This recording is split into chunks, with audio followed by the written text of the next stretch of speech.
This hot yoga has me not smelling so.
And it's that time again, live on a Wednesday night, and boy, do we have special show for you tonight. I'm Coach, and I'm with KC, and we are Faithletic The Podcast. Thanks for joining us tonight. Let me give you just a little bit of background, then I got to call my good friend in here in just a moment.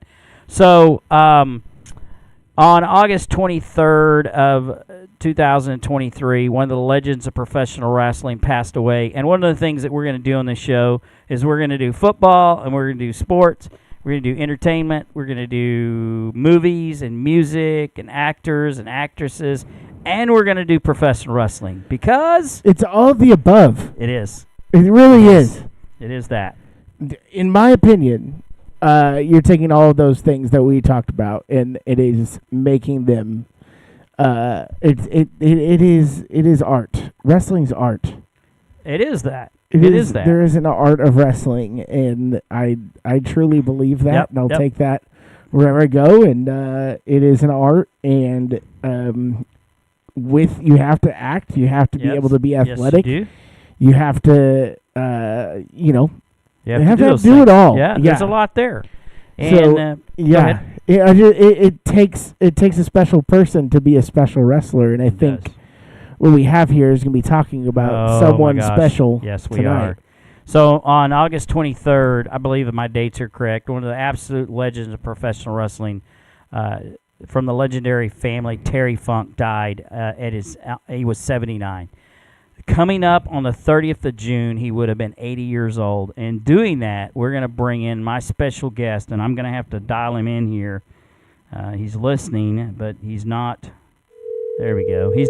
We're reading him as we speak on the bat phone, or we could call it the funk phone. The funk. My good friend, Kynan Smith. He's are you in Texas today?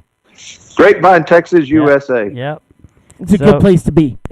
Welcome to the show, Kynan. We appreciate you joining us. Thank you, sir. Just kind of giving people some back feel. I didn't know if you caught it all, but obviously you lost a really good friend back in August. Was it August 23rd?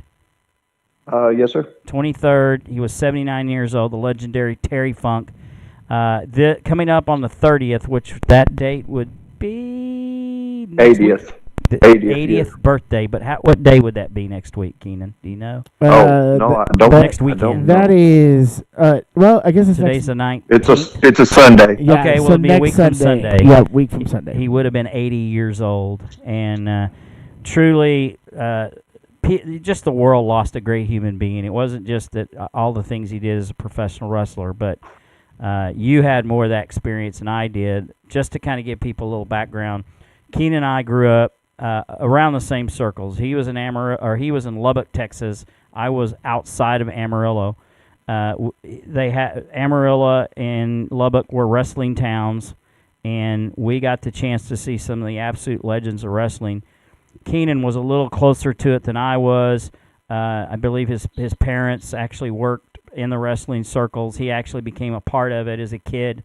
I just got to get to know the Funk family from afar, a little bit, had dinner with them, those kind of things. But Kynan actually became friends with the family for years to come. And we have great experiences, both of us do, of our time watching wrestling. And you were a little bit more behind the scenes than I were. You got smartened up a little younger than I did, and we'll talk about that term here in a minute. But we get to bring Kynan in here and get to talk about those. So, Kynan, first of all, just tell our audience here what Terry meant to you. Well, the later years, I told him every time I saw him that he was always my Mickey Mantle, and he always thought that was funny for me to say, and but I meant it. I grew up just when I first met him. I think I was 6, maybe 7 years old. Wow. It was 1969. It was about the same time that Mike DiBiase died in the ring there. Mm-hmm. Well, actually outside the ring, but I think we started going either that week or I don't remember that if it was that week, but we were there at 69, at the end of 69. Yeah. And my mom and Dory Sr. were good friends from him traveling all the time. He ran into my mom. My mom worked in Lubbock and Amarillo at Continental Airlines.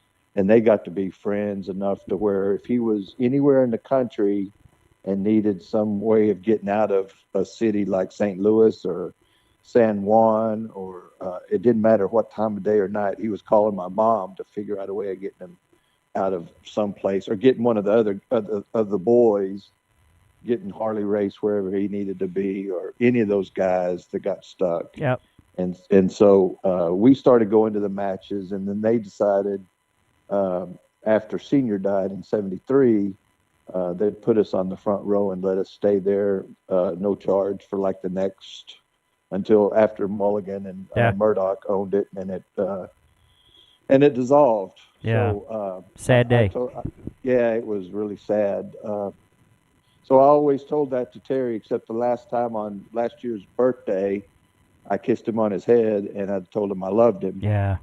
Because I knew, in fact, when I got out of there, I called Manny Fernandez, and he said, well, I hope I see you at like a next wrestling reunion or something.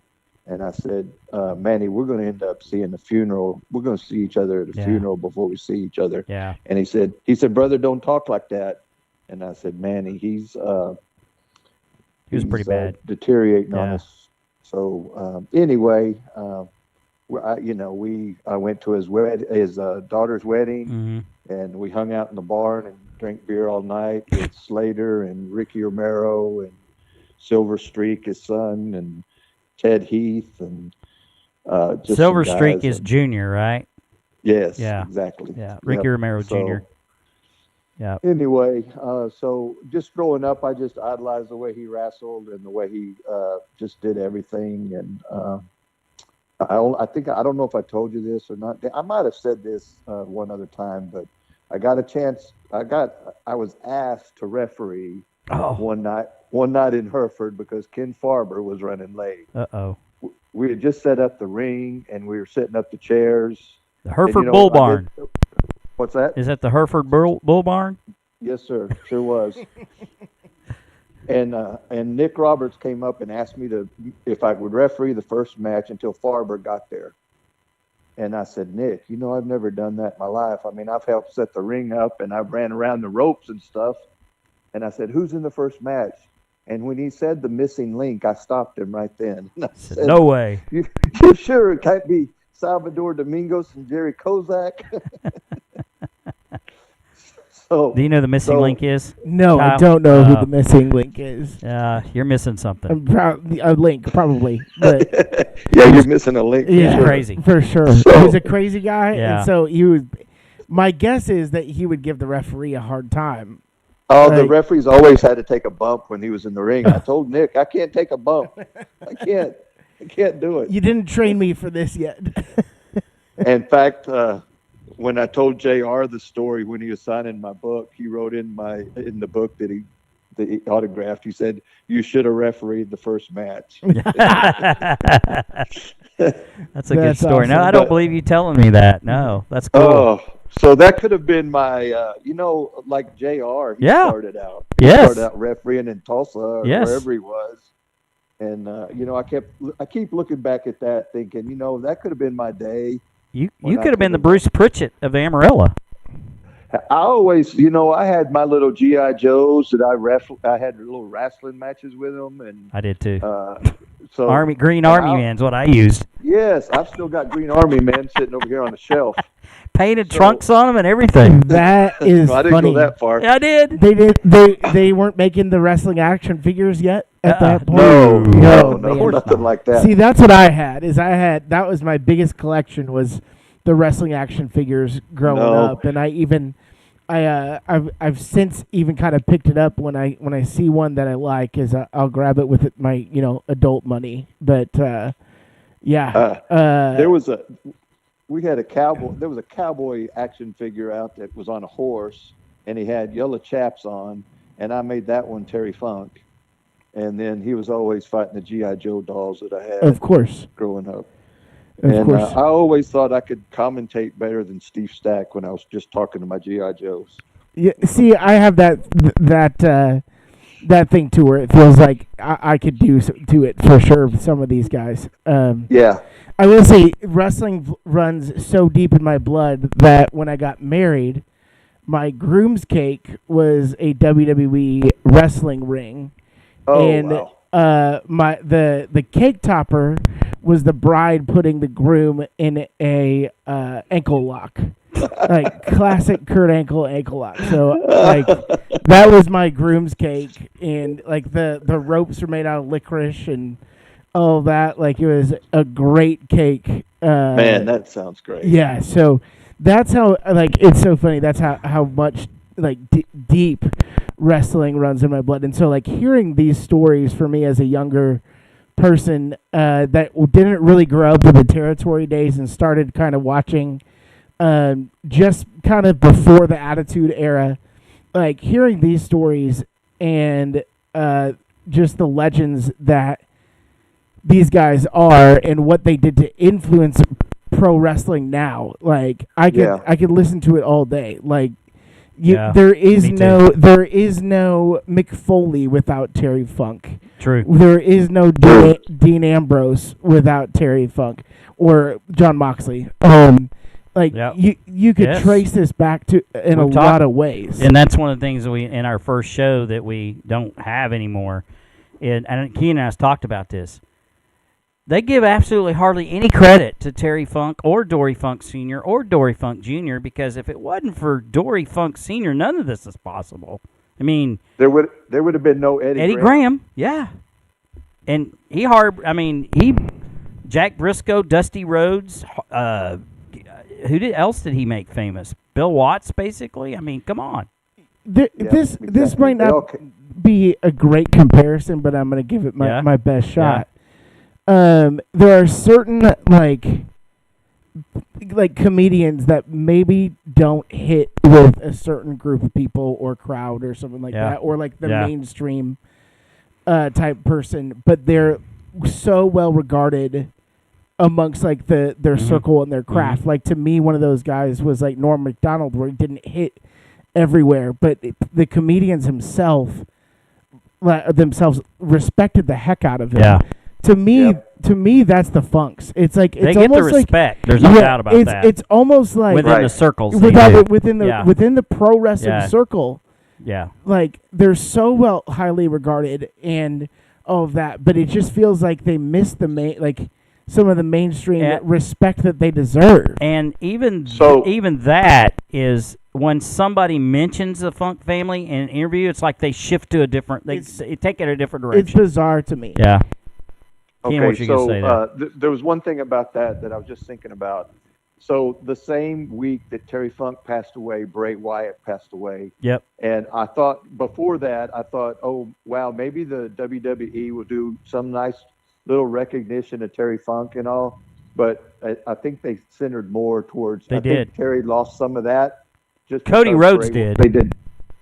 Yeah, Cody did come and give him he did. They did do I think they did about a 7-minute vignette on Terry. That's true. And then Cody came out and spoke about him, which was really, really cool. But Bray Wyatt got, it's just unfortunate with a tragic death like his at a young age. Like it just feels like, and an active wrestler still, like he wasn't done. Well, most people identify with him and know who he is. Where Terry Funk, I see little kids all the time that are wrestling fans, and you know what I'm going to ask them. Do you know who Terry Funk is?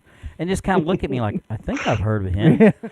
But they've heard the name, but they have no idea. I says, well, let me just tell you, and have you heard of Rob Van Dam, or have you heard of Cody Rhodes or whatever? Well, it wasn't for the Funk family. Dusty Rhodes wouldn't even never got started, although I think Senior tried to squash it. I mean, he definitely recognized Dusty's talent. He couldn't stand him, the way I understood it anyway. You may have a different take on it, but he didn't like Dusty. No, I think you're right on. I think Terry told me he saw him. He first met him at a gas station. Dusty was working at a gas station or something. Yeah. I don't know if that's true or not, but I think that's what he told me.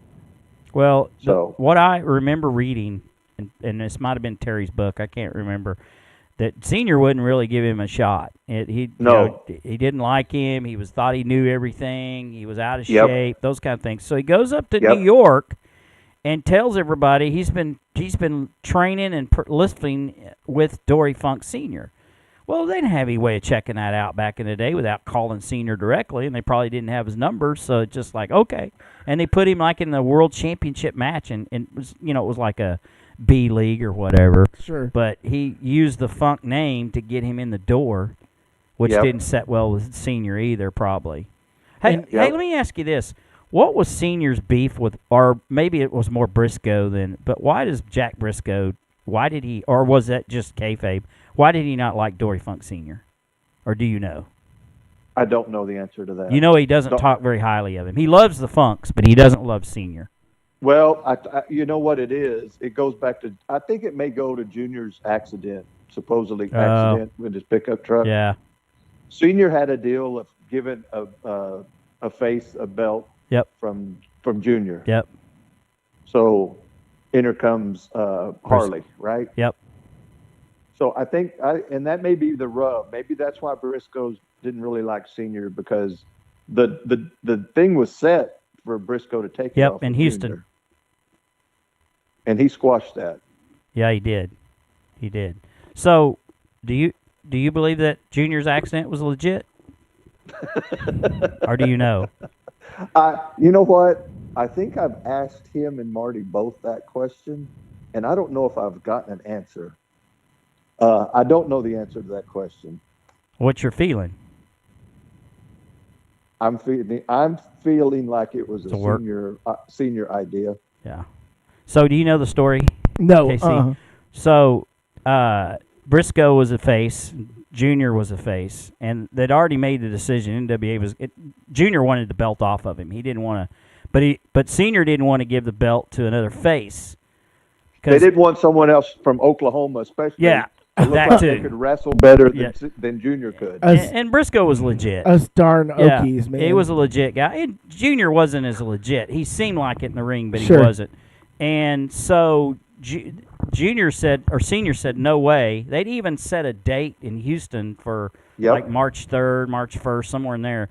And right before that, Junior has an accident on the ranch and dislocates his shoulder. And in the magazine, they have the story with him in the hospital. He's a picture. He's in a bed in the hospital. Yeah, with scratches all over his face, his arm in a sling, and he didn't wrestle again for 2 months. So he came back out, and I think, what was it, late April maybe, or 1st of March, 1st of May? Yes, somewhere around in there. And then they had Race take the belt off of Junior to satisfy Senior, because Senior had a lot of clout, a lot of pull. In fact, he was probably the most powerful man other than Sam Mushnick, who was the president. Wouldn't you agree, Kynan? Yes. Probably that was the only other person I was going to mention that had more pull. More pull, more power in the NWA than Dory Funk Sr. And he said, okay, well, let's do a screw job with Race and Funk. And so Funk basically has him beat in Kansas City, but the referee's knocked out.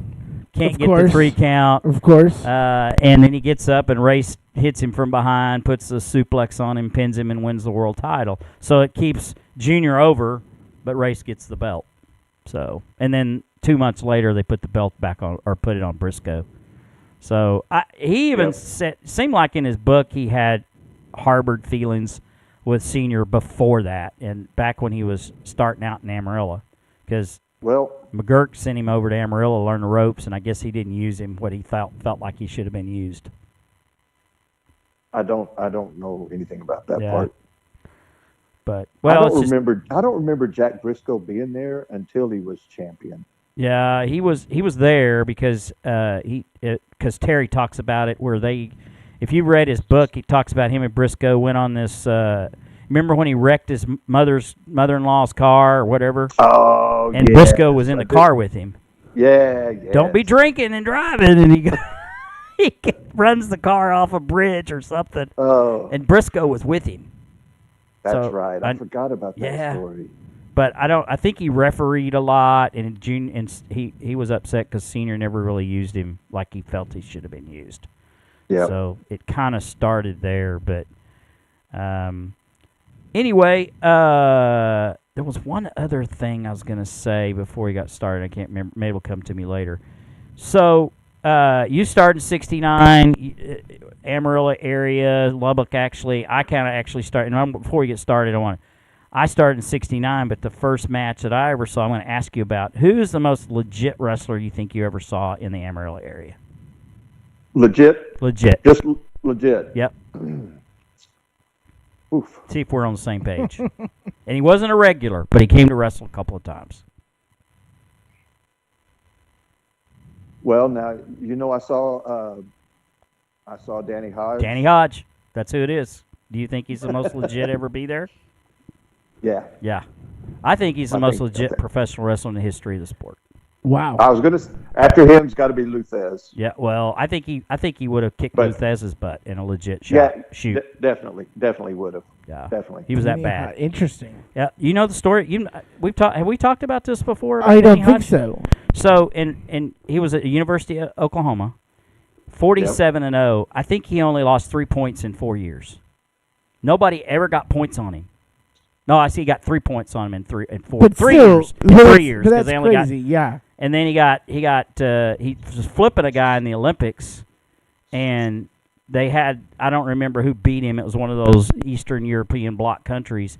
He flipped them, and when he did it, he actually rolled over on his back. And before he could get rolled over, the referee called a pin. That's the only time he's ever lost. And legit. Wow. Yeah. That's crazy. Yeah. I was listening to some of the Jim Ross podcast, and Danny Hodge was one of Jim Ross's idols. So he lived with him there towards the end in Jacksonville. Yep. They talked about his driving him around when he started, when he got older, and all those kind of things. So yeah, there's a lot of, and it was some really good stories about how he drove Danny Hodge around to his matches, and how he kind of, at first Danny wouldn't talk to him because he was reading a book, and then they got to be good friends. But it's a really good story. But he said there is no other wrestler on this sport in the history of it that could take anybody down. And he even mentioned Harley Race, because Harley's one of the most legit guys you probably ever meet. Sure, yeah, absolutely. Do you think he's the second most legit? Harley? Yeah. Probably so, yes. How legit would Terry be in that? And let's say, would he be top 5 most legit? Not wrestlers, but just badass, tough guys. See, I just don't know if I can put him in the top 5. Yeah. I think Dick Slater was tougher than Terry. I don't know. I think so. I think so. Yeah. I don't know. Terry was pretty tough in Roadhouse. I don't know what you guys are talking about. No, he got beat. He got killed. He did eventually. Yeah. I guess I could put him at 5. Yeah, I'm just curious. I mean, when you talk to other wrestlers, they say Terry was probably a legit tough guy. I mean, you get past Harley Race and Haku. Yeah. And Andre. Oh, Andre. Jesus. I got to, I picked him up. I took him home. I took him to the hotel one time and back to the airport another time. Once in a Jeep and once in the back of a Oldsmobile, Delta 98, I think was what it was. Not big enough is what we're saying. What's that? I said it's not big enough, probably. No, it wasn't. No, the shocks I think were shot on it. It was pretty bad getting him in there. All right. But I did that a lot. I would go to the airport a lot and pick those guys up and bring them to the Coliseum. That would have been so cool. That's so cool. Brody, a lot. Sheik all the time when Sheik came to town. This is when you got old enough to drive, right? Yeah. 16, 17, 18. See, we moved out of Amarillo. I would like to think that I would have taken the path of Jim Ross or Bruce Pritchard if I was stayed in the Amarillo area, but we moved when I was 12. Oh. So we came back a few times. My dad and I would make the trip to maybe 4 times a year up until I was a senior in high school. I never saw Terry defend the NWA title, which I know you got a chance to do a couple of times. But I wished I would have, because I saw Junior probably defend it 10 times in 5 years, 4.5 years. He let me hold. I walked him down to the ring one night when he had a great big old red robe on, and he had that NWA belt, and he gave me the belt and the robe and told me go sit down and just hold on to it at ringside. I would have fainted. And for the life of me, I don't know why I don't have a picture of that. Yeah. Well, we didn't think of pictures back then. Right. Not a lot. I don't have. I have pictures of Terry wrestling in in one of those viewer slides. Wow. In Childress, Texas.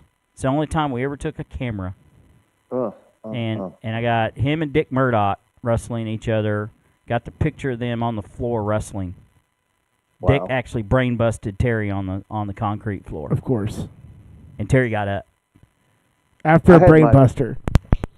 I had my dad take the movie projector one night. Well, actually, 2 weeks in a row. The first week, it was a non-title match, Briscoe and Ricky Romero.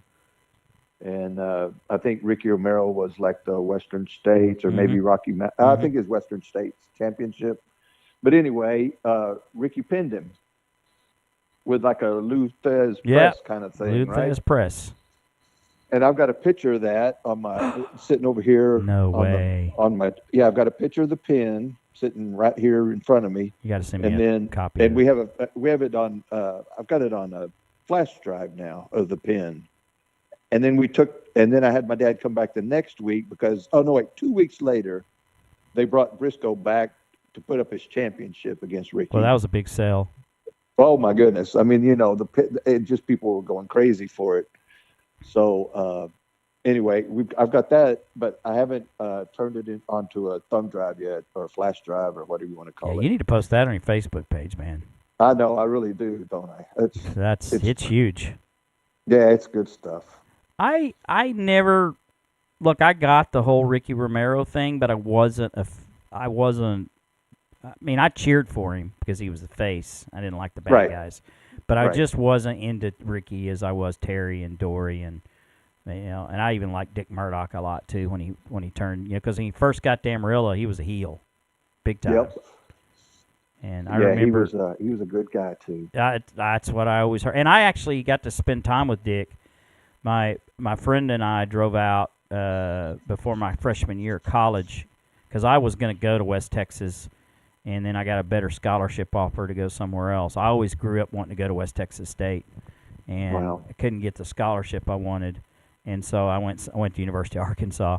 But before my freshman year, me and my friend drove down to the wrestling matches to the two-a-day football practice at West Texas State, and Dick was out there throwing the football and having a good old time. Got to spend probably a couple of hours talking to him, and he was so humble and nice. Such a nice guy.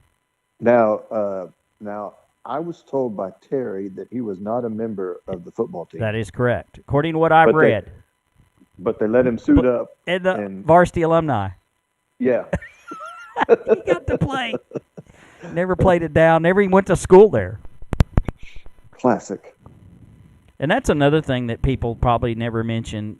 How many great wrestlers, and especially NWA champions, that came from West Texas State? Exactly. I mean, Terry, Dory Jr., Dusty Rhodes, Barry Windham. Who else that won the NWA title was there? And then we could go. See, yeah, they could have put the belt on Ted for some reason. They never did. Never did. But Ted went to school there. Bruiser Brody went to school there. Bobby Duncombe went to school there. Manny went to school there. Tully Blanchard went to school there. I mean, Tito Santana. Yep. Merced Solis. Yep. So that was just it. It was. I mean, it produced a lot of professional wrestlers, and of course, a lot of that was because of the Funk family. I mean, they groomed them. Yeah. Yep. Okay, so I have a question for you both. I feel like this is a good time to ask. Okay. What is probably the peak Terry moment that you remember? And maybe then your peak Dory moment as well. Like the moment that you think was like that sticks in your mind. Are you talking about what we know or what we saw? Let's go in the ring. Like what we saw in the ring? what you saw in the ring. Person. Or just on TV. I don't either way. Well, I would say it would be when he won the NWA title from Jack Briscoe, but if I were, That's what I was. That's what I was going to I say. would say in person. Man, that's tough. He beat the Spartan for the Western States Championship. My favorite guy to watch wrestle was the Spartan. Yep. Rick Hunter. Rick Hunter. Yep. That would be my favorite Terry Funk moment because he actually got beat by the Spartan. He went to Florida, and then they had this angle. Of course, they were trying to get rid of the Spartan, I think, or he was ended his contract, whatever. And Terry called down here and says, "Hey, I'm better. I want to wrestle the Spartan." And the Spartan came on TV. He says, "I'm not wrestling Terry Funk. I've already beat Terry Funk." And Terry says, "Okay, I'll put up $1,000 if you'll wrestle me." So Terry comes back and wins the title off of him. I think the last time he wrestled in Lubbock, he lost a match to Ricky Romero. It was either Loser Leave Town or a Loser Leave Town versus a mask match or something. And I think I'm thinking he had to unmask in the ring. Really? I think. I think I remember reading because I saw it and then I looked at I always like to look at our Lubbock paper and see, they always posted the results in the paper. So did Amarillo. And so I looked and they put in there Rick Hunter, and that's how I remember. Oh, wow. That's how I knew his name. Huh. Yeah, I have a whole scrapbook full of those clippings. And I didn't lose it after 50 years, so That's terrific. Yeah. And not in very good shape, but I have them all. So I would say, what would be your favorite Terry moment? Besides the belt? Championship, winning the NWA title. I'm sure it was, I can't remember. I don't think he ever wrestled Andre, but it was always somebody that I was dreading him getting in the ring with. Maybe a Cyclone match. Yes. Something crazy like that. Or, he fought the Sheik a lot or Abdullah. But, those matches always ended up outside somewhere. They didn't. If the Sheik or Abdullah's in town, you have to wear your fast shoes because you got to get out of the way fast. And you better wear a towel or a raincoat or something. There's going to be blood flying everywhere. There's blood everywhere. We'd literally get blood on you. I mean, I'm sure you did when you being at ringside a couple of times. Oh, yeah. Yeah. Oh, yeah. You And can do that nowadays. My mom ended up being the timekeeper. And Wow. Well, that's awesome. so, it was just, we did that every Wednesday night. Until they finally, they do Amarillo Thursday. Mm-hmm. And then for some reason, they swapped us and moved Lubbock to Friday nights. And the first Friday night card, the main event was Dorian Terry against King Curtis and Mad Dog Vachon. Never forget it. What year was that? Oh, man, I wished I could tell you. Was that before Junior's title run or after? Oh, it was after. After the title run. Yeah, it was... It was right about the time where I started getting more interested in women on a Friday night. You didn't go as much, yeah. It was probably around when I was about 18 to 20, somewhere around in there. So maybe about, I don't know, 78, maybe 79. So I would say Junior moment would be him and Terry shared it together when they beat Giant Baba and Sakaguchi in an international tag team championship match. They came in from Japan. Oh, wow. Make a big deal out of it, too. And they won that night. And that was probably, if I had to say peak moment for me, would have been that night. It was one. In fact, it's probably my favorite match I've ever seen in person. And you don't even like tag matches. I don't like tag matches, but the Funks were in it, by God. Yeah, you didn't see them very often in Amarillo. Sure. Because Junior was on the road.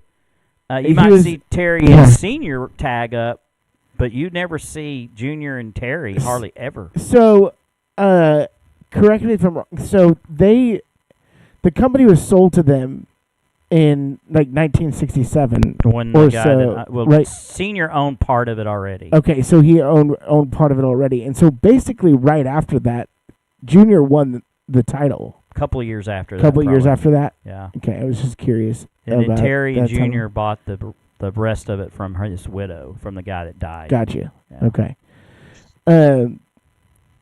And so did Dory, but Dory, since he won the NWA, he was mostly on the road defending it for a lot of those years. Yeah. Yeah, we missed out on a lot of Dory matches. Yeah.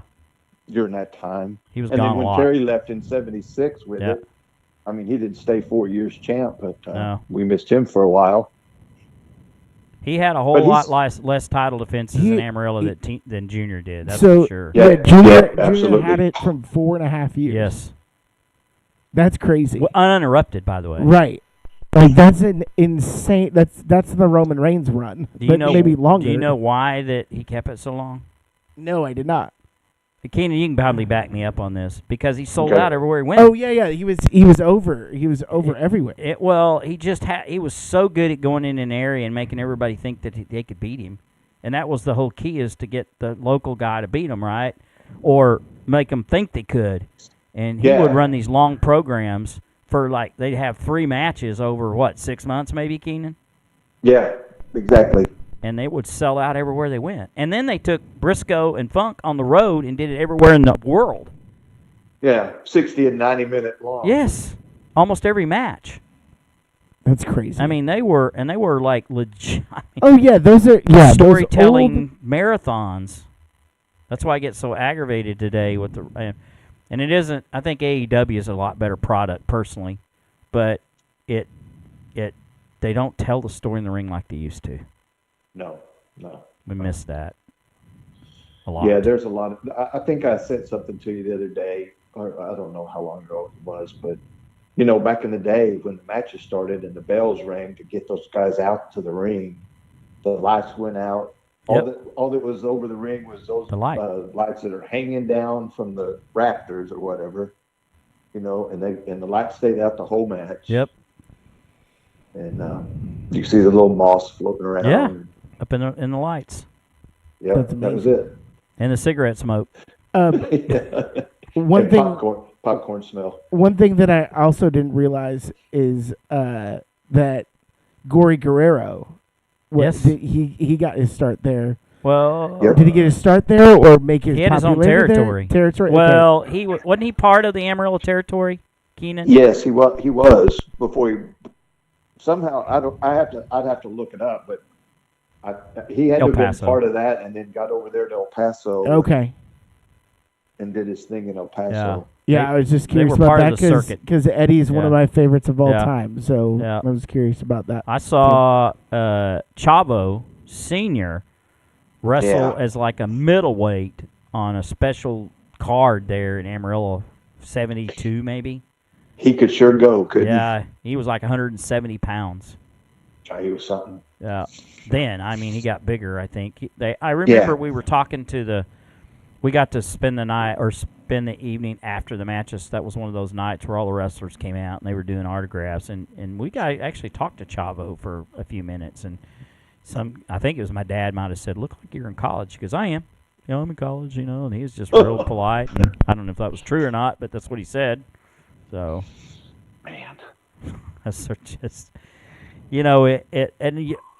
this is what I was going to ask you. You were talking about you could announce better than Steve Stack. What I wouldn't give to hear Steve Stack do the introductions or just commentating the TV matches. Like, he probably wasn't the best ever, but he had that distinct voice that I really miss hearing a wrestling match. He was pretty good. Yeah. Now, when he went to San Antonio, it was good, but I don't know. It was San Antonio. It was a different time. Then he had a guy there with him interpreting everything in Spanish while he was talking, and especially during the promos.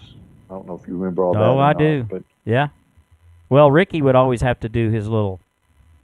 Ricky his always Spanish did version. His promo in Spanish. Yeah. Absolutely. He'd say what he's going to say, and then he'd do it in Spanish, so everybody. And then going back to the Ricky Romero thing, so they had a popularity contest in Amarillo, and they may have done this in Lubbock too, or maybe it was they did.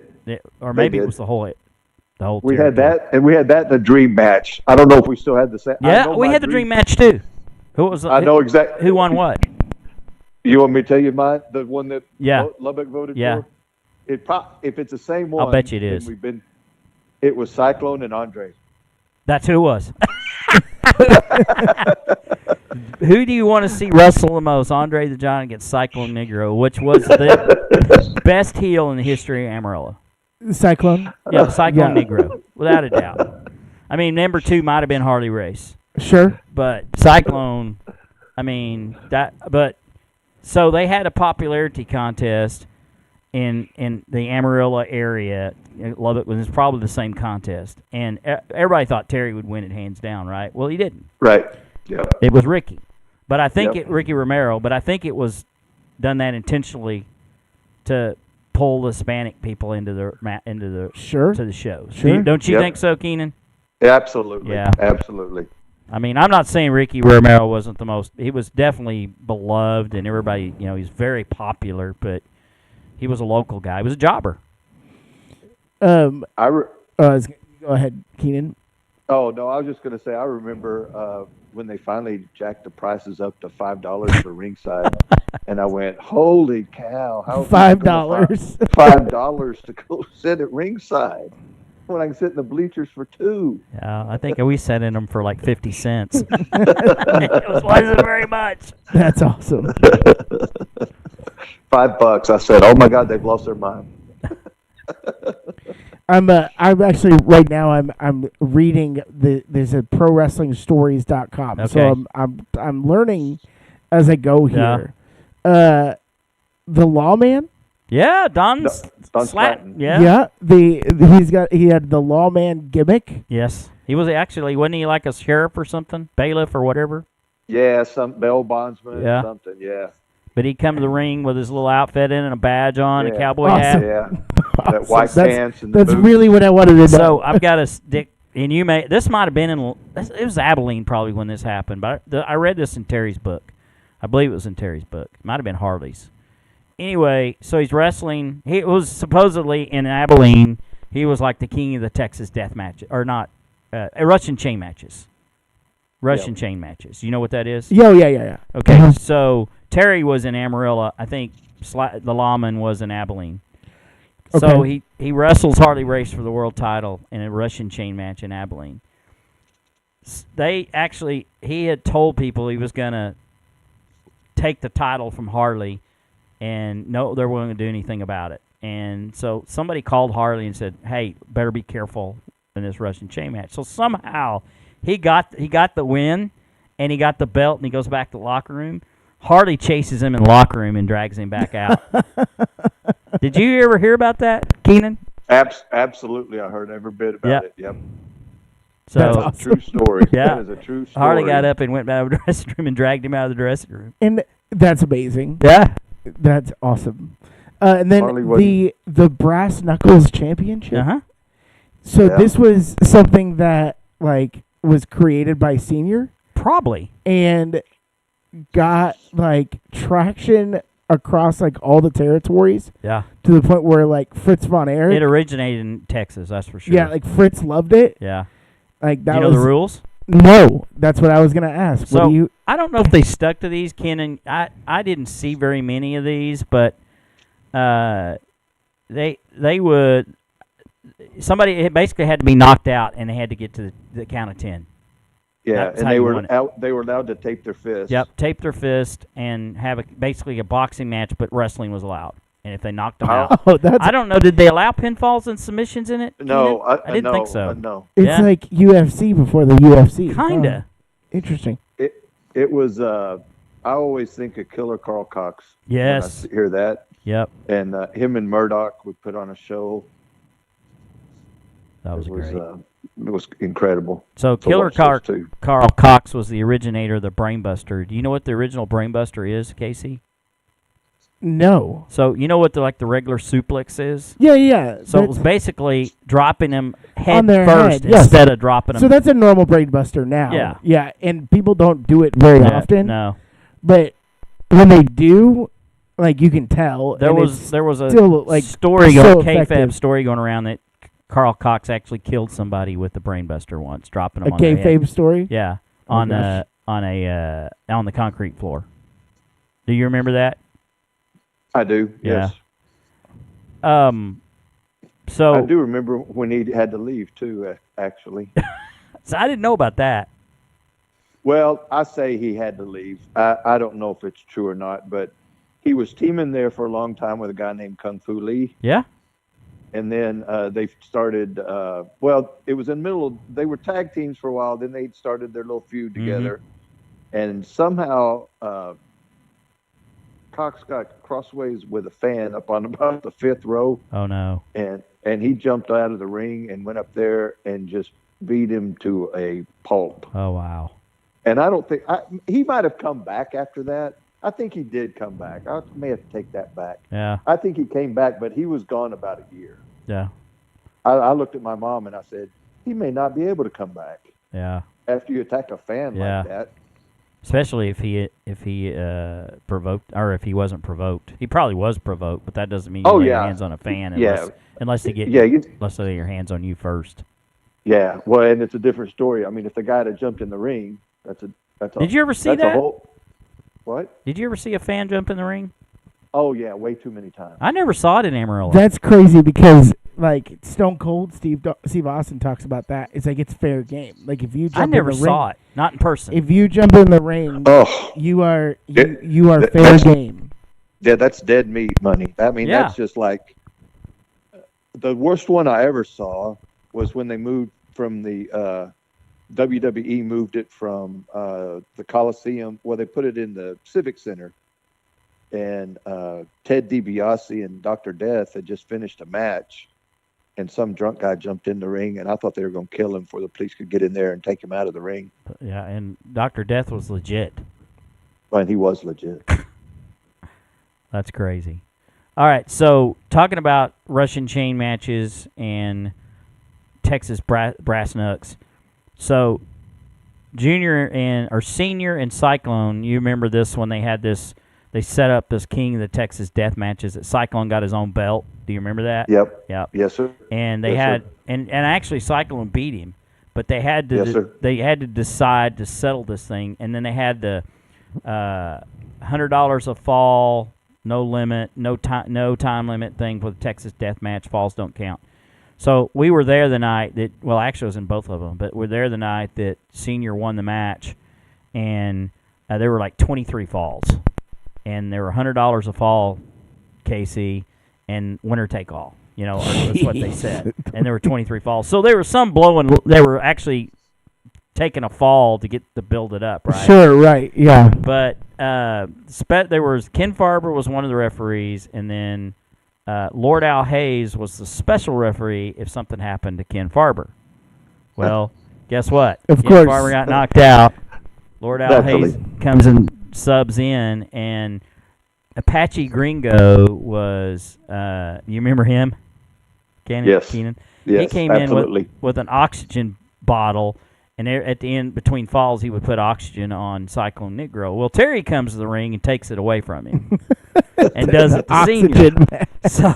So Senior's getting ready to win the match, and Apache Gringo comes into the ring and distracts Lord Al Hayes. And when he does that, when Cyclone tries to get up, Terry reaches in and grabs his foot, pulls it out from under him, and Lord Al Hayes turns around and goes 9-10, and he's out. You know, so he wins the Texas Death Match. But that's set up for the next one, which was 2 out of 3 falls between Senior and Cyclone. First fall was Brass Knucks. Second fall was Texas Death Match. Third fall was Russian Chain Match. Oh, man. And Senior won it. That is 3 stages of hell right there. Senior won the Texas Brass Knucks. To keep Senior or Cyclone's legitimacy as Texas Death, he won the Texas Death Match version. And then Senior beat him in the Russian Chain Match. And there was blood everywhere. Cyclone was so good. He was the best heel. He had you need to pull his picture up and see him, KC. He feuded with the whole family. And legit boxer. Yeah, legit boxer. He was from Venezuela. Caracas. Yeah, oh, Caracas, wow. Venezuela. Can remember that. And yep. I remember when they turned him face with Terry for about 10 minutes, and I thought this is a work all day because Cyclone's going to turn on him. And he did. You know, he's trying to get even with him or whatever. But you talk about being scared for Terry. I was always scared for Terry when he wrestled Cyclone Negro. Me too. I thought he was going to kill him. Yep. Because Terry was still young, and he was, and I remember me and my dad talking about Terry winning the title, before when Junior was still had the belt. Well, Terry will be champion one day. My dad kept saying, "I don't think so, son. He's too wild," and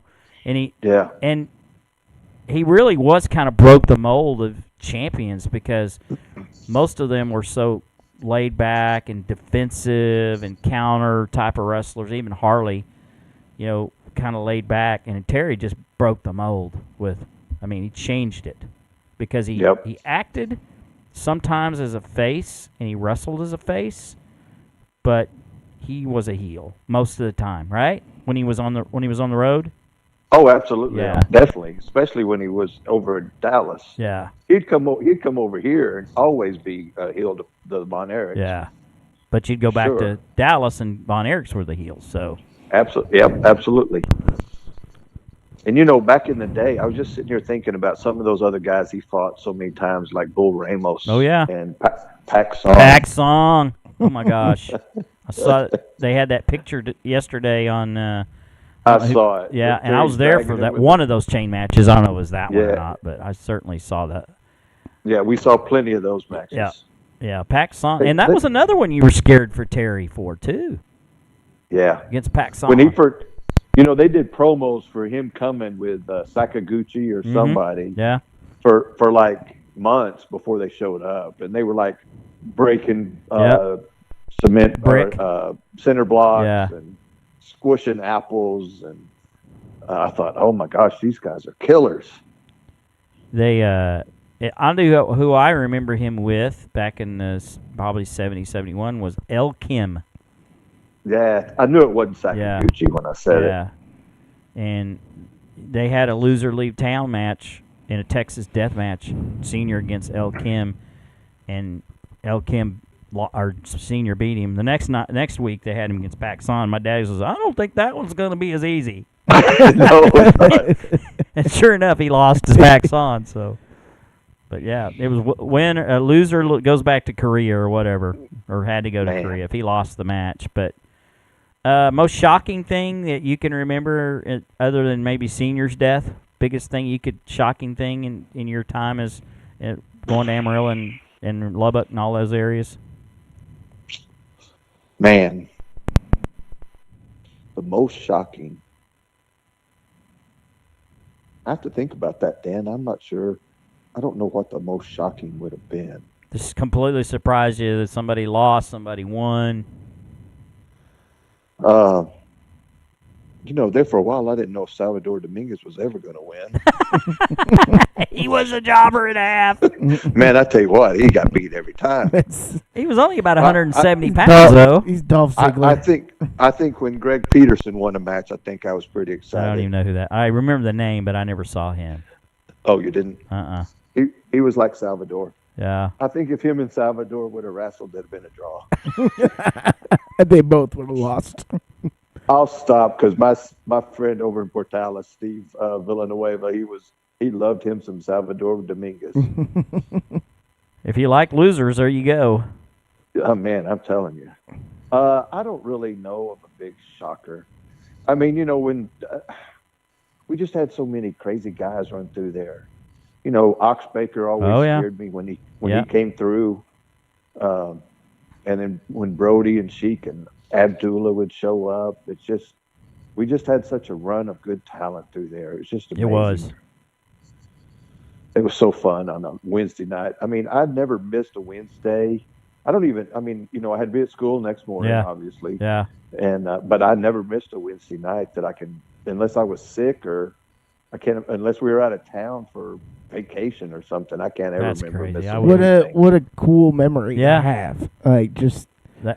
And I talk about that fondest memory it's not even close with my dad is the wrestling. Wrestling match. It's not even close. See that's funny. It was me and my mom. Yeah. My brother and my dad stayed home, and Mom and I went all the time. And my granddad went with us for years. Yeah. And he got along. My granddad got along really good with Killer Carl Cox and Killer Tim Brooks. Tim Brooks. I saw him in junior wrestle. Oh, this probably was when Senior, or when Terry was a champion, 76 probably. He was one of the nicest guys ever. He sure didn't look it. I know, man. He stayed at our house for a long time, and then he bought Mom's car. Oh, wow. Yeah, and then she babysat his kids.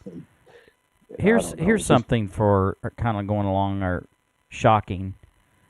The nicest heel that you ever met and the meanest face. Okay. Or unkindest face. Well, the nicest heel is either Thunderbolt or Tim Brooks. Yeah, I like Thunderbolt. I never met him, but I saw a couple of matches with him and Senior's tag team partners when he was his face. promos back in the day. Oh. His promos were great. So you want to know where Dusty Rhodes got acting, how he learned? Thunderbolt Patterson. Interesting. 100%. Yep, exactly. 100%. Yep, he got it all from Hard He got it from times. Thunderbolt. Yeah, Interesting. that's all. That's Thunderbolt. His cadence, everything's Thunderbolt. Everything. You go listen to some old Thunderbolt Patterson promos. That sounds like Dusty Rhodes. No, Dusty Rhodes sound like Thunderbolt. That's awesome. Yep. He was when he was in Amarillo. When I saw him in Amarillo, he was a face. I never saw him as a heel, but I know he was there as a heel. Oh yeah, he was definitely a heel Yeah. when he came through Lubbock. Yeah. And I mean, there was just so many. But you know what? The ones that are the heels always seem to be the nicest guys. Yeah, that's what I've always You know, heard. the faces, most of those guys, maybe they were mad that they couldn't be a heel too. I guess I don't know. Some of those faces, they just weren't. I never cared for Ted DiBiase, to be honest with you. And I see him at some of these things now, and I still don't. I've heard that he wasn't that nice a guy around people. That's what I've heard. He's not. Yeah, I don't know. He was at Terry's thing, and He's I kind of talked to changed him though. for a while. I think. But CM Punk was there. I think I told you that. He showed up for the visitation after he left Cauliflower Alley the night before, and he didn't have to do that. Yeah. But and that was when he was still with AEW, and but Kyle's he showed a up. big CM Punk. Big CM Punk fan. Yeah. One of my favorites. And He's a Chicago the guy. next night, he was in AEW. I think I saw someone. There's a picture of him in a ring holding a Terry Yes, Funk he Lives did. Terry Funk forever. Forever, sir. Yep. Forever, right? Yep. yeah, I know he was Yeah. incredibly influenced by Terry, for sure. And he's Yep. one of my favorites. It was good to see him the other night in the ring, counting to 2. I watched that. That was I didn't see it. what a great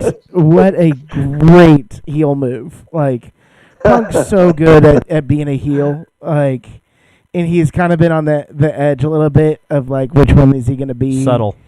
Yeah, and Yeah. which I still think he might be a face because Drew's been such a heel lately. Yeah. Butthead. So anyway, that was awesome. But all the people in the arena were so mad because it was Was he in Chicago? no, it was in Okay. Scotland. Okay. So it was it was perfect. it was in Drew's Backyard. house. Yeah. Yeah. So Yeah, it it's the was- biggest screw job since Montreal. The screw job. Yeah.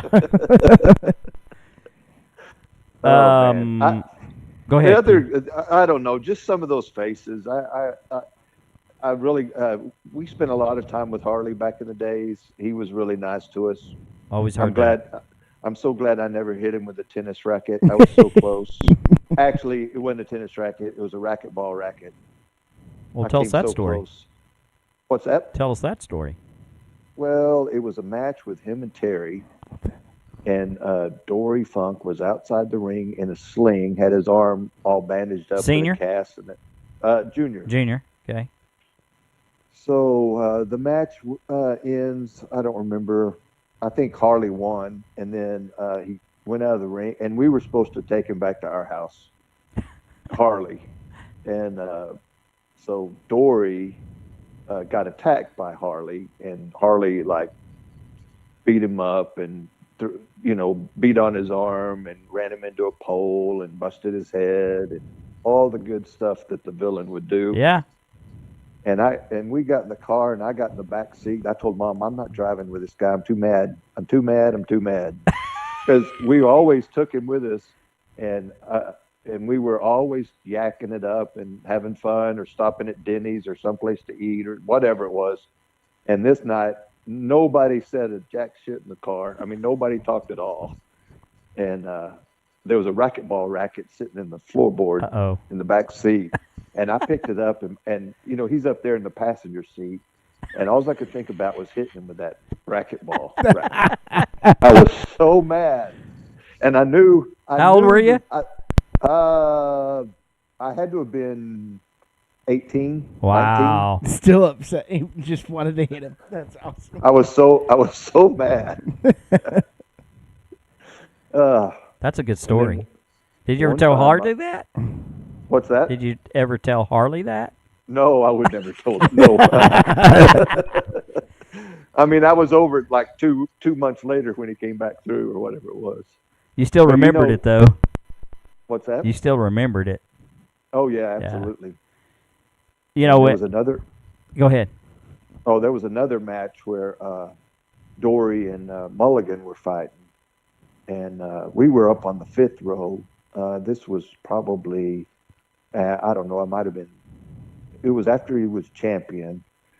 So maybe 75, 76, somewhere around in there. And Mulligan had him in a claw hold, on his head. He was bleeding all over the place. And Farber was ringing the bell. The match was over. Nobody would get Mulligan off of Junior. And I looked down at my grandmother, like 78 years old, down there with a steel chair in her hand. And she throws the chair into the ring. That's funny. Incredible. And the sheriff grabs her. And my granddad was a police officer and sheriff and constable for like 35 years. So he's all embarrassed and stuff. She never went back after that. I'll bet. She cried all the way home. And then when we got home, we called Junior and put my grandmother on the phone so he could talk to her and tell her he was okay. That's funny. That's so funny. It was midnight, and they're talking on the phone, and Junior was telling her he was okay.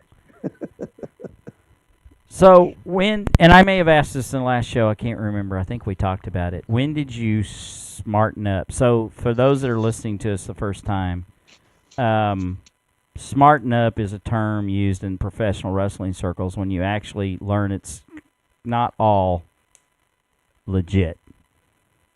Predetermined, maybe, I guess is the word. Yeah, choreographed. Choreographed, planned to some degree. When did you learn that? Senior's funeral. Oh, that I remember now because Cyclone Nigger was so upset. I didn't go to the funeral.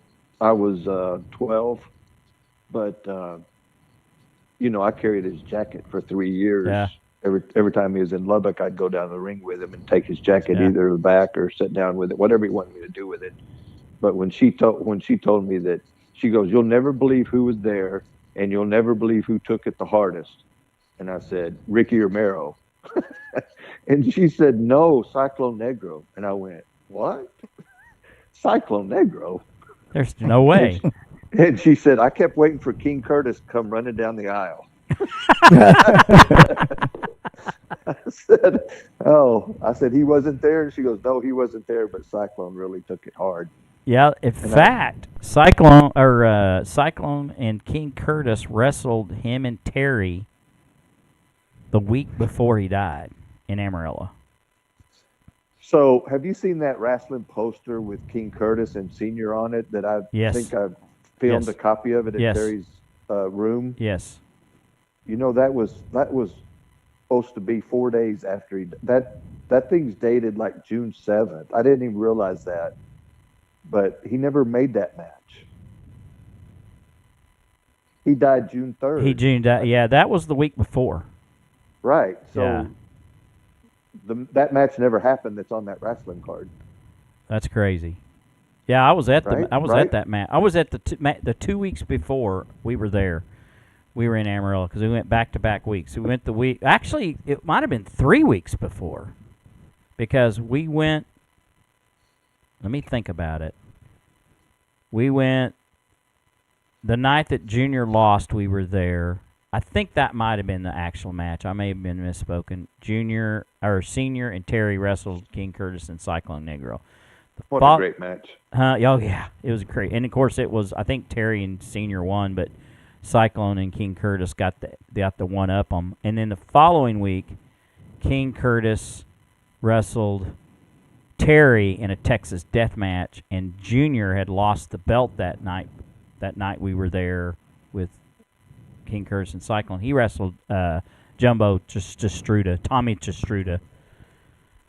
And then the following Sunday, Senior died. Wow. And then, of course, Kyle may not. So that Sunday night at Senior's house, and this is, of course, Kynan can correct me if I'm wrong on this. They were having a get together with all the wrestlers, and Senior was wrestling in the floor legit with Les Thornton, I believe. Yep. And yes, sir. And he had a headlock on Thornton. They had a bet going that Thornton could get out of Senior's headlock, and he was like a legit guy too. By the way, Sure. Les Thornton was big time legit English guy. He was actually the NWA Junior World Heavyweight Champion for a long time. He couldn't get out of it, and so Senior basically let him go. And then it wasn't too long after that. I think it was maybe half an hour. He started having chest pains. Oh no! And they took him. Junior and Terry took him to the emergency room in Canyon, which is not. It's like a. I don't even know what it, I mean. Based on Terry's book, was about like an office space. You know, they didn't have any equipment there except for an EKG, and it wasn't even working right. And they called an ambulance, and it took an hour to get the ambulance out to Canyon to get him to Amarillo, and before they got him to Amarillo, he died. Oh, wow. That's a sad story, for sure. Yeah. And according to what Terry says in the book, he never had any health issues they knew of. Had great blood pressure. I mean, was in decent shape for a 54-year-old man. Yeah, for 54 years old, he looked an awful lot older than that, didn't he? Well, his bald head probably didn't help. I guess. Maybe. I mean, I posted some of those wrestling programs from '61. He looked like that back then. Yeah, he did. He looked that. Well, have you ever seen that one when he's in Japan, in 47 or whatever? Yeah, he looked the same. He didn't have any hair. He had blonde hair. And he was not as thin now. No, but he could go for a 54-year-old man. He could go. Sure could. Yep. I mean, Terry did it till he was what, 70? He got that from his old man. He never stopped. And then even Junior still got in the ring up until probably, what, mid-70s? Yeah, at least. Yeah, my favorite match, or like before going back and watching Terry Funk matches, was when he was older. Yeah. It was. See, you've never seen him. Well, you have seen him now. Oh yeah, I have. Like I've gone back and watched, of course, but like before that, it was just an ECW match with Terry Funk and Mick Foley, and going like, I think it was a no rules match, and they just, I mean, exploding barbed wire. Oh my gosh, it was crazy. It's crazy. You kind of discovered what I saw, I think, when you watched that Harley Race Terry Funk World Heavyweight title match from Houston in '77, I think it was. Yes. They stopped the match because of blood. Yes. Yeah. Yes. Yeah. I could taste it. It's on YouTube and all that. Like that one. Yeah. That one. Yeah, that changed my. Who's the referee for that, Kynan? Nick Kozak. Yes. Nick Kozak. Nick just a wild guess. You probably knew this, but when we lived around Amarillo, we didn't know that Senior owned the wrestling. He was just a wrestler. We didn't know he owned it. Yep. But Jerry Kozak, which was Nick Kozak's brother, was the promoter. So we always thought. Well, in fact, I don't even know if we knew anybody did own it. Just having wrestling matches, right? Right. Which is cool. That's the way. We didn't think about that back then. No, we didn't. We didn't care who owned it. We didn't even know that they got paid. we had a promoter, Nick Roberts, and that's all we cared about. Yeah. He was promoting the matches. Yep. And Nicola would call me on Saturday mornings. She would go to the tapings up in Amarillo when they did the studio tapings, and she would call me and tell me what the matches were going to be for next Sunday. Oh, cool. And I'd be going, wait a minute, Amarillo gets Giant Baba and we don't get him in Lubbock? Yeah. Or something like that. I'd be going, wait a minute, why do we got those two together? Why can't we get it? And she goes, this is the way it is. I said, okay, I'll quit complaining. Well, Outside the ring, your favorite Terry Funk moment? Oh, definitely the wedding of one of his daughters at the barn, or out by the barn, out at Double Cross Ranch, when they had all those people out there for Beyond the Mat. Oh, that's right. I remember that was on there. That's right. Yeah, I was out there for all that filming. And were you at that 50 Years of Funk and 8? No, I don't know what happened to me there. I wish I'd just known about it. I would have took out a loan. I would have took a vacation, whatever, to go to that. I didn't even know they had it. I don't know what I was doing. I knew they had it, but I don't know. I don't know where I was or what I was doing. Yeah. Well, I would have done everything I could to get, and I don't know if you could even got a ticket, because I think they had a lottery because they did it at the Tri-State Arena, right? They didn't do it at the sports arena. Yeah. Right. Coliseum. Yeah. I don't know what I was doing. So, but I think I sent you a text one time. We still got the Fair Park Coliseum out there. Yeah, you do. And, I mean, Elvis Presley played there back in the 50s. Yep. So I can't believe that you still have it there. Can't believe it's still there. I need to walk through it one time just to see what it looks like now. I've just been in so many years there. So I had told you and KC this when we went to Amarillo last year. I tried to find. I knew the sports arena had been torn down, but I couldn't find where it was. Sure. There's too many things that had changed around there. I mean, I got the entrance. My dad and I went and I hadn't been in there since I think the last time I was in this at the sports arena was 93 or 94 maybe. It hadn't been torn down yet, and I drove over there, and the wrestling. I got a picture of it somewhere where I took a picture of the sports arena. It was when I had one of those little disposable cameras or something. I don't remember, but man, yeah. But I couldn't find where it was. I just wanted to walk the hallowed ground. My wife thought I was crazy. Like, what are you doing? It's just the belly. But you don't understand. and you got to see that mural of Terry. Yes, I got my picture in front of it. That's right. Polk, Fifth and Polk or something. Yeah. Yep. I got there and got my picture taken in front of it, and it was really a cool moment. My favorite out of the ring moment with Terry would probably be where we got to go eat with him one night. Would be mine. And maybe the time when I walked into the dressing room when they're here in Amarillo would be a close second. Yeah, that's pretty cool. Yeah, that's cool. And here in Oklahoma City, actually. Oh, yeah. Yeah, Oklahoma City, where the WCW was here. I think it was 99 or 2000. It was before the WCW went under. And walked in the room, and here comes that little redhead. He knew me. I couldn't believe it. It's so cool. So he didn't remember my name, but he remembered me. When he was doing WWE and he was Chainsaw Charlie and all that stuff, he came over here. I took him to his hotel over off Mockingbird or whatever by Left Field, and he said, "Hey, can you take me to the matches tomorrow or tonight?" No, tomorrow. And I said, "Yeah, I can take you." He said, "We got to be there at 1:00." I said, 1:00. And he said, "Yeah, McMahon wants us there at 1:00 so they get the story straight." I guess he said they locked the doors. You're not even allowed to go out. Wow. And I went, what kind of deal is that? And he said, they don't want anybody leaving or disappearing and not getting back once they got the schedule set up on how it's going. And I went, that's crazy. You got to sit in there? That's crazy. Yeah, and I knocked him off at 1:00, and he was not allowed out of there until the thing was over. That's crazy. I went to the matches later, but it didn't end until like 11.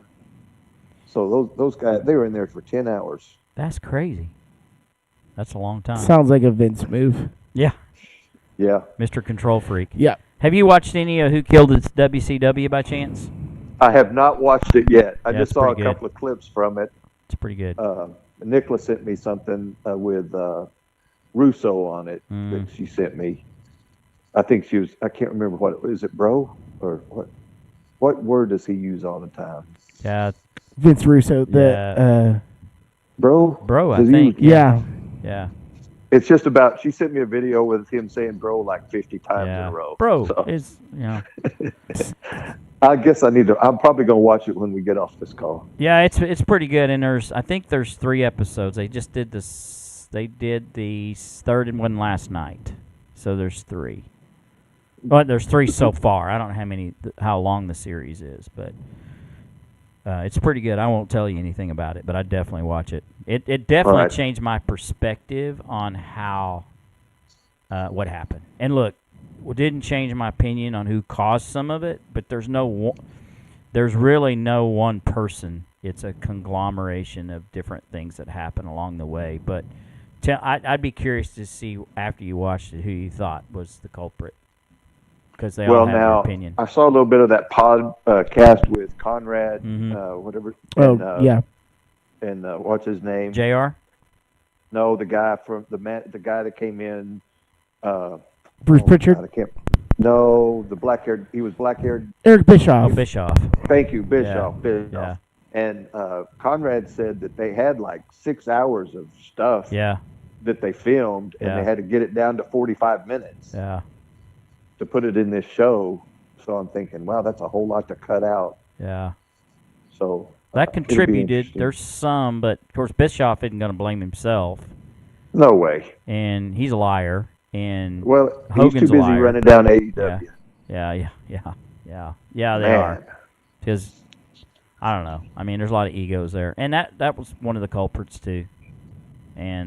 But it's what I'm talking about. What I'm saying right now has nothing to do with what I think the ultimate reason was, and you draw your own opinion when you watch it. And I haven't seen the whole series yet, so I could change my mind before it's over. It's kind of like watching Yellowstone. You ever watch Yellowstone? Yes, sir. So when I first started watching Yellowstone, I said, "Man, I like Jamie." And then after like 5 seasons, I can't stand him. by the time, yeah, he is. But when he's like, hey, when he first third or fourth episode, when he had to go get Casey out of the hammer with the Indians, and absolutely, I thought, I like Jamie, but it kind of changed. I'll tell you another heel that I think probably was really a good guy. Are you ready? Yeah.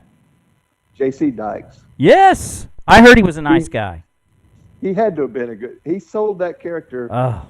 When I said Weasel, I thought, man, that's what they called him. He was the first Weasel. The first one. He was. He was before Bobby Heenan. Bobby. Yeah.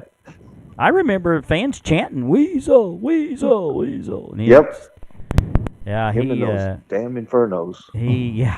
With a loaded club foot. Yeah, bang the foot on the canvas and hit somebody in the head with it, and they'd start bleeding all over the place with that. They don't use foreign objects much anymore, do they? Except for MJS, you use that freaking ring. Yeah. Oh yeah, that's true. That's about the only thing you see anymore. Yeah. A belt. Maybe knock them over the head with the belt. Oh, yeah. Yeah, that's pretty much it. Yeah, and the trunks thing, you don't see that anymore. No. Jake Paul does it, or Logan Paul does it. But when you first started the show, you talked about Hereford. Ric Flair doesn't so fondly talk about the Hereford Bull Barn much, but he talks about it before he was NWA champion. He came out here. He came to Amarillo. I don't know if he was in Lubbock, but he did a couple of shows in Amarillo, and he complained about having to wrestle at the Hereford Bull Barn. It's not that bad of a place. I've never been there, so. Oh, well, it wasn't that bad. It's I don't know how to compare it to Sportatorium. I don't know. I never went in the Sportatorium. What about the Coliseum in Fort Worth? Were you ever in that one? I did do that one. Yes, I did. There's cows there? Yeah. Yeah, that's what I heard. They found Kerry Von Erich in the stall with a cow one night when they were supposed to wrestle Ric Flair, passed out with half a boot on. Oh man, I tell you what. In fact, I think if you look, I don't know. Let me back out of that. I don't know if it was Hereford. There's somewhere up there that they had to cancel a show because the boys weren't fit enough to wrestle. That's funny. Fit and I enough to wrestle. remember Nick calling Fritz and telling him we're canceling the show. I bet Fritz didn't like that much. Nope, neither did Nick Roberts. Yeah. You saw the movie? Yes, sir. What'd you think? Skipped way too much. Yep. The timeline didn't add up. A lot of stuff didn't match up. Yeah, and then you skip a son. Yeah, leave a son out of it. Wasn't even in the show. The Carrie character was wrong to begin with. Yeah, exactly. I don't know. It just timeline when he lost his foot, that was all messed Yeah, up. That was all messed up. Yeah, They took some liberties in it for yeah. sure. They're just I enjoyed it, but well, yeah. somebody that might not known the whole story, and I thought it was a good movie. It was hard to get on board Divorce with it the two, because yeah. it was kind of like the Elvis. I love the Elvis movie, but there's a lot of historical inaccuracies there too. Yeah, exactly like the Elvis show. Yeah, I mean there was a lot of inaccuracies. Yeah. But it was still a good movie. Yeah. I didn't know they. He just didn't ever want to promote him internationally, right? Is that it? Well, Colonel Tom. So the story is because he couldn't travel, he couldn't get a passport. That's true. Colonel Tom could not get a passport because he wasn't. He had no record. He had no birth certificate. That's right. Yeah. That's what the deal was. And if he couldn't go, he couldn't control it. So they didn't want Elvis going without him. And he never did, really. I think just about every show that Elvis did, Colonel was there. Elvis played in Lubbock in '73 and then again in '76. And I didn't go to either one of them. Missed them both. Yeah, I never saw him live. Never got the opportunity. Came close in '75 or '76 in Oklahoma City, and my folks told me I was too young to go and wouldn't let me go. Wow. Yeah, I wasn't old enough to drive there, so. Any parting words? We've spent, usually our show's an hour. We've gone an hour and 22 minutes, which I'm fine with. Yeah, it's been great. And I could go another hour if we didn't have to go to bed I've tonight. let you guys just roll Yeah. tonight, but yeah, it's been really fun. I mean, It has been fun. I enjoy doing this with you guys. We certainly enjoy it, and this kind of turned more. I don't know if this is much a Terry. It is a Terry tribute because if it wasn't for him, we probably wouldn't be having these conversations. So. No, we wouldn't, probably. I mean, unless you want to talk about George Strait and what he did over the weekend. Sold out. Where was that at? I can't remember where. Oh, it was College Station. Yeah. Yeah, he had 110,000 fans. That's crazy. There, singing Amarillo by morning. So. I saw a clip where he did an old Merle Haggard song. Yeah, exactly. Buck was still Good Times Really Over for Good. Yeah. That was it. I saw a clip of that on Instagram. Yep. That was pretty good. There's my TV popped up earlier with the song "All My Exes Live in Texas" on it. So from that show, I don't know how it shows up on my TV, but anyway, so I played it, and then it was on YouTube, and when I closed it, it showed like an hour and a half of somebody that's filmed that thing from Saturday night. So we got to see that. I may watch that after Dark Side. Yeah. But anyway, I enjoy talking to you fellas. Oh, it's great. Sure brings. Will we have another? Maybe if we have a pro wrestling centered show around WrestleMania or SummerSlam or something like that, we'd love to have you on. I'm kind of afraid to make this thing a full-time wrestling show because I think it's going to take off and we're going to have these major advertisers. Next thing you know, we're going to be like, Jim Cornette or something. Come on, we'd love it.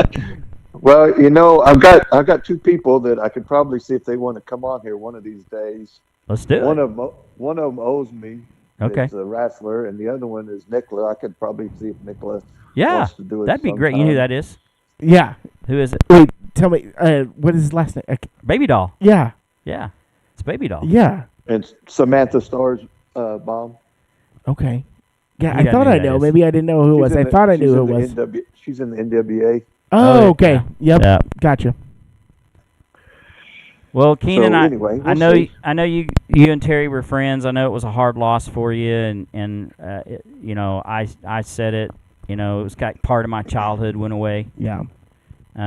Sure did. And so Mickey Mantle, Terry Funk, who's maybe one more of your childhood heroes?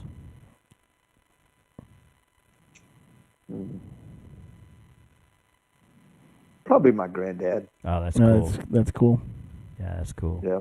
And then I had a granddad. I've got his flag over here from World War I and a picture of him. And I went out and saw his burial plot last Sunday down in Fluvanna, Texas. Oh, wow. And he died in World War I. He was an ambulance driver in France. Oh, wow. And he died in 48. Wow. From complications of mustard gas. Oh, wow. Yeah, I bet. Wow. Yeah. That's what I was told. So, Um, but anyway, I think if I have to go with a relative, or if I can go with a relative, yeah, you can go with I'd anybody you probably want. say, It's your hero. yeah, I think so. Dan wanted to say Roger Staubach, though. Yeah, I was going to say Roger Yeah, I know. Staubach. Well, there's nothing wrong with didn't he's the perfect hero. He did it Yeah. he did it all the right way. Yeah, he sure did. And still doing it, in my opinion. That interview with him and Phyllis George is the best thing ever. Oh, my gosh. He said, I like women just as much as Joe Namath. Except I just like one woman. I just do it one woman. Yep. That's all. There you go. And his little howdy doody. That's all. With a big old smile on his face. I love him some Roger Staubach. He was. Yeah, you're right. Yeah. He is something else. There was a. How did your? You said you took your mom to her 65th high school reunion, correct? Yeah, over in Snyder, Texas. that go? That's when we stopped over and looked at Fluvanna. Did it go okay? It went okay, but 11 of them reported back to my mom that they had COVID after that. No. 11 of them. 11. Jeez. They must have been hanging out at the bar together or something, huh? I guess. I don't know what they could have been doing, but luckily we didn't get it. So. Well, good for you guys. Man, I so much appreciate you doing this. And Absolutely, man. Anytime. Yeah, and when I am in your area, we got to get together for dinner, lunch, or something.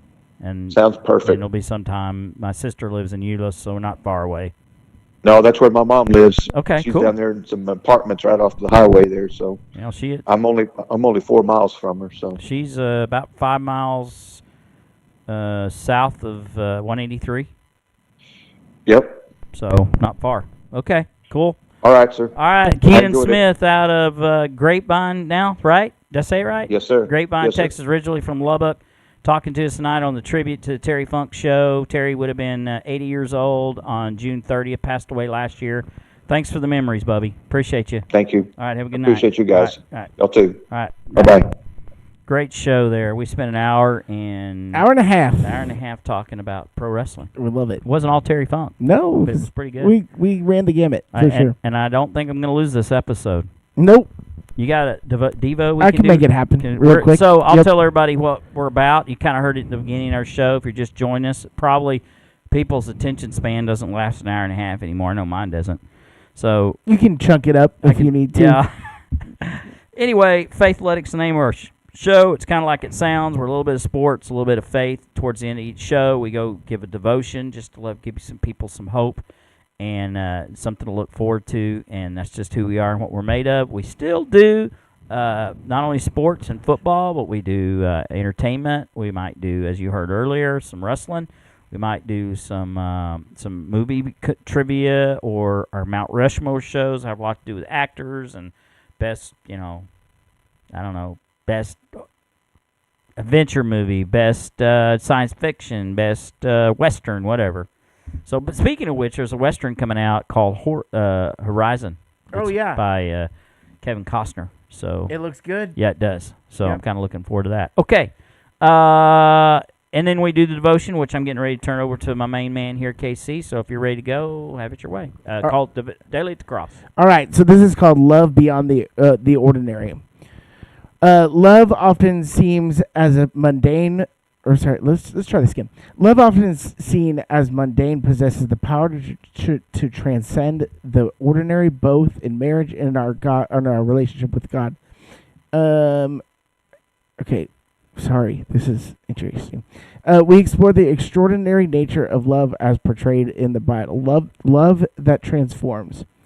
In 1 Corinthians 13, 4-7, we find a vivid description of love's extraordinary qualities: patience, kindness, humility, forgiveness, and endurance. This passage illustrates how we love in marriage and our relationship with God, that has the power to transform lives and bring about positive change. God has unfailing promises, as he shows in Isaiah 41:10, that he reassures us, "So do not fear, for I am with you. Do not be dismayed, for I am your God. I will strengthen you and help you. I will uphold you with my righteous hand." God's love is not only extraordinary, but it also is reliable. He promises to be with us, providing strength and support in times of need, empowering us to live beyond the ordinary. Love's ultimate expression. John 15:13 declares, "Greater love has no one than this, to lay one's life down for his friends." Jesus' sacrificial death on the cross embodies the ultimate expression of love. His willingness to lay down his life for us showcases the extraordinary depth of his love and serves as a model for our relationships, both in our marriage and walk with God. Love, whether in marriage or in our relationship with the Lord, defies the ordinary. It is sacrificial, transformative, and steadfast. As we reflect on the extraordinary nature of love depicted in the Bible, may we be inspired to cultivate deeper relationships and live lives that reflect God's extraordinary love for us. Though that was, I stumbled through that, but that was, it was just a quick one I found. So well, when we're on the fly, we have a tendency to do that sometimes. Yep, sometimes we do, but we got through it. We did it.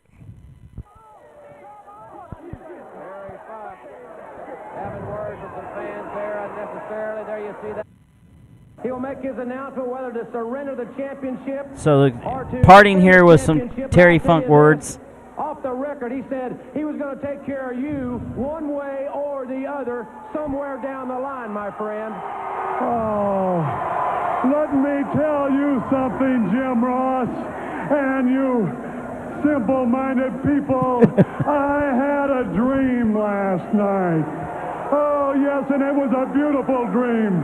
I dreamed that I was on the front porch of the Double Cross Ranch, and my father, who's long since gone, was there in a swing, swinging with me, and up drove a long black limousine, and the left front fender was dented in, and the door opened, and out stepped a beautiful lady.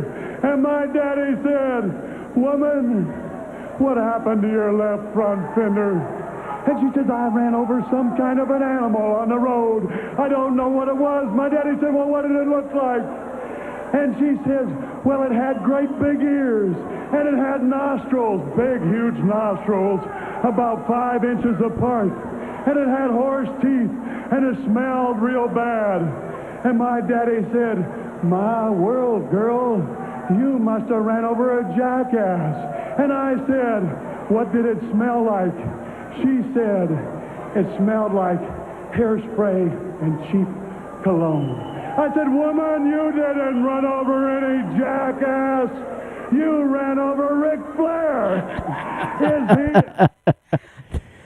Key, one of the best promos Terry Funk so did. Good. So good. A little uncharacteristic of what we usually do here, but I thought it was only warranted because it's a donkey. It's fine. It's donkey. It's in the Bible. Yeah, it is there. So anyway, so great show tonight. Thank you for everybody joining us. Let me see if I can get situated here. All right, here we go. Oops. Yep, there we are. So I am Coach, and I'm with Casey, and we are Faithletic The Podcast. Have a good night. Join us probably in 2 weeks. Won't be able to be here next week, so see us then, and we'll try to have something a little bit different for our guest. Have a good night. Thanks for joining us.